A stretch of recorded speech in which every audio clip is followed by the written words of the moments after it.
Carrie Marshall was born in Winnipeg on December 30th, 1970, but her family was residing at the time of her murder in Cranbrook, BC. Her mom, Carrie Marshall, described Carrie to Matt Robinson of the Vancouver Sun as a warm, loving person with a 4.5-year-old son. She was stalked, abducted, brutally murdered, and dumped on a mountaintop. Time has not healed her wounds of her daughter's murder, but she has only learned to live with it.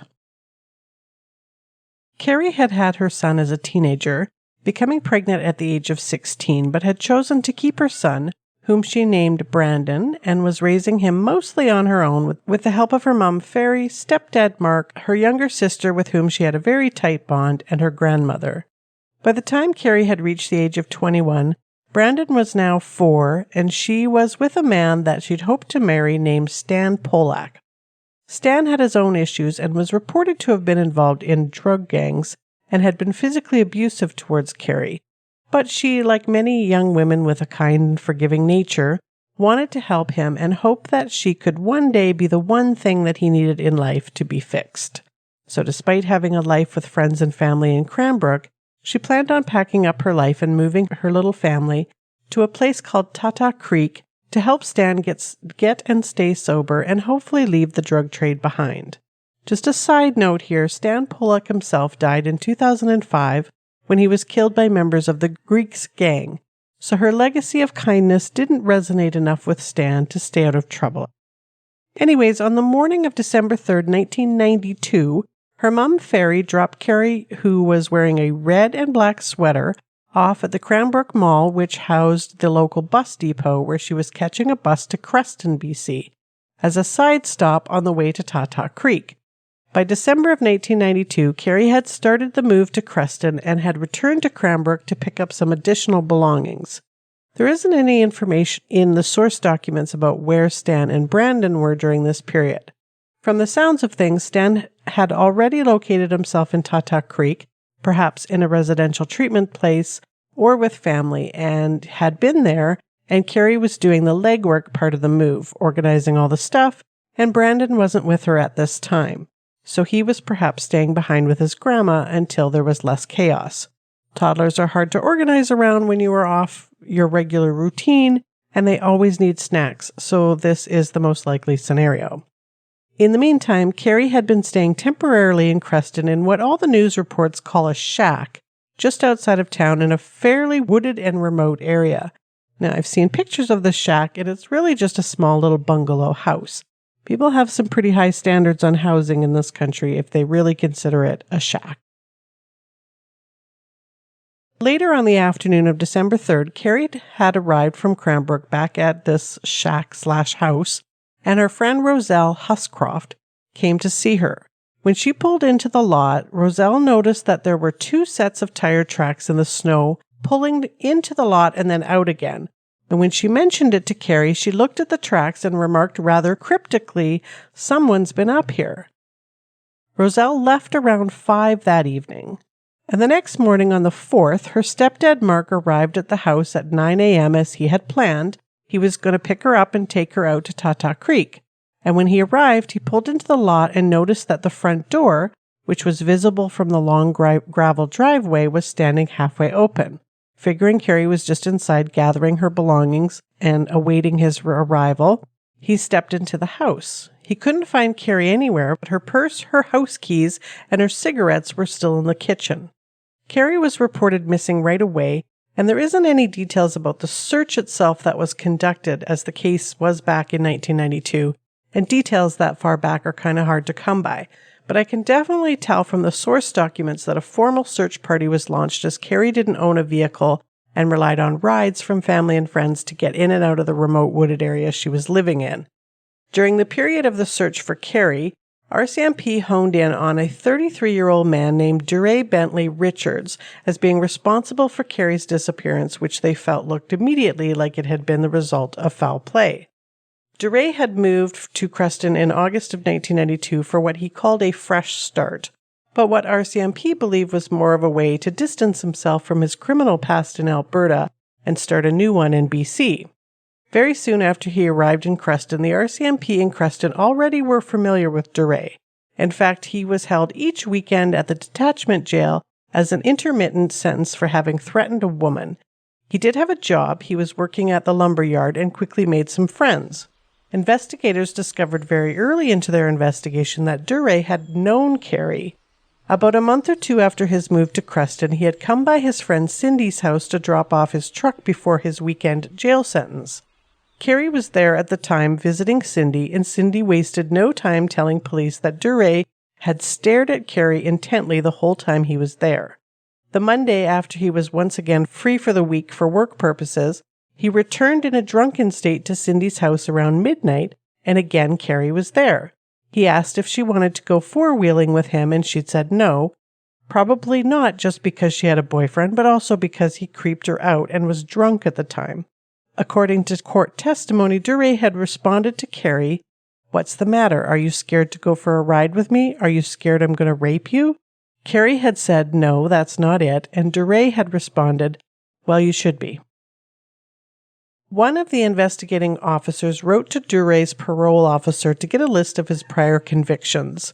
Turns out there were quite a few, and according to the officer, together his history of offenses, quote, show a definite history of extreme violence against women, end quote. In one of the charges, Duray had picked up a sex worker, took her to a hotel room, and started to strangle her. Duray was also looking like a pretty good suspect in 3 other outstanding murder investigations of sex workers in Calgary. 3 days later, Carrie was found in a wooded area about a 10-minute drive from the cabin or shack that she had been staying in. She was found a few meters into a lane of bushes along the side of a logging road. Discarded along this road were a blue t-shirt, a pair of pants, a bra, and 1 pink sock. Carrie was laying splayed face up on the frozen ground covered in a light layer of fresh snow. Her body was frozen and her face was a bluish gray. She was naked except for the 1 pink sock. 2 separate autopsies were done on Carrie. They both found that she had a number of bruises on her face that would have done enough damage to render her unconscious. Her cause of death was internal bleeding, and they suspected that the murder weapon had been consistent with a tire iron. She had no signs of defensive wounds. The second autopsy done by Dr. Rex Ferris found that she had been sexually assaulted and was likely unconscious, thankfully, when the tire iron was used on her. RCMP seized Duray's 1976 Ford Torino, which had studded Uniroyal tires. The tracks of his tires matched the tire tracks that Roselle had seen at the cabin. The tires had evidence of having hit a red Western cedar telephone pole on Carrie's property. Specks of the pole were found under the bumper of his car. There was also an empty Lube motor oil container with a missing cap near where Carrie's body was found, and this particular brand of oil wasn't very popular at the time or available in BC, and this particular brand of oil was found to be in the engine of Duray's Torino. The man that had sold the car in November of 1992 to Duray told police that there was a tire iron in the trunk. The tire iron was never found. In addition, police found 2 spots of blood in his car. DNA testing at that time, which admittedly was rudimentary, determined the blood belonged to the same genotypes as Carrie's, as was considered a 1 in 12 match for accuracy. In his interview with the police, Duray said, quote, "I didn't kill that girl, but I agree it doesn't look good for me. The tire tracks, my car. I knew her, but Christ, I haven't seen her or had dealing with her since beginning October." End quote. Then, because he wasn't already looking guilty, so why not make it worse? While in police custody, he used his phone call to call a friend and ask him to make sure that the jacket and shoes that he had been wearing on December 4th didn't get to the police. He was released later that same night and was rearrested a day or 2 later. He was wearing that said jacket, and when examined, red and black fibers were found that were consistent with the red and black sweater that Carrie had been wearing when last seen by her mum. What's interesting about the sweater is that a woman named Maggie had dropped it off at the police station a couple of weeks after Carrie's murder. She told police that Duray had given her the sweater on the same day that Carrie had disappeared. So based on circumstantial evidence against him, and after a full 74 days of trial and 16 hours of deliberation, Richards was convicted by a jury on May 27, 1994, and was sentenced that day to life in prison with no chance of parole for 25 years. Carrie Marshall attended every day of Duray's trial, which took place in Cranbrook. She said he was seated facing the judge and he never looked at her during the trial. Duray maintained his innocence, and in 1997, he appealed to the BC Court of Appeal, which was denied. And then in 2003, he appealed to the Supreme Court of Canada. Despite a rather compelling case against him, a Vancouver lawyer named Brock Martland at the University of BC's Innocence Project took a closer look at the conviction, and an appeal was filed with the federal justice minister. They claimed, quote, "A series of threads stitched together will give the appearance of a strong and resilient fabric, but on closer inspection, with only a little tugging on the fabric, the threads unravel. Almost every thread, evaluated individually, is suspect and weak. What is left is far from a reliable and sturdy garment, and it cannot be trusted." Carrie thought that it didn't make a lot of sense to make these appeals since he had already exhausted his appeals and lost them all, and when asked if she thought Duray had been the one that had killed her daughter, she said, "Of course he did." On a side note, and perhaps of interest to some of you, Duray Richard has a sister that has remained supportive of him over the years and understands the pain Duray endured having shared the same alcoholic and abusive father. That sister is former Calgary resident Jan Arden.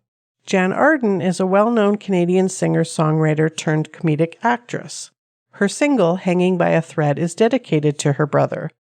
She told a CBC talk show in 2011 that, "We watched him slowly die in there over the last 20 years. I've gotten to know him. I'm also watching a man that's 3 years older than me that's declining. Type 1 diabetes, respiratory problems, sores that won't heal. His teeth are rotting out of his head. He can hardly see, and he's not looked after very well. And this is Canada. It's a curse and a blessing that I'm his sister. You know, some people say it would really help him, but it doesn't always help him. Sometimes it's to his detriment. They think I send him money all the time. Well, newsflash, anyone incarcerated in this country is only allowed so much money.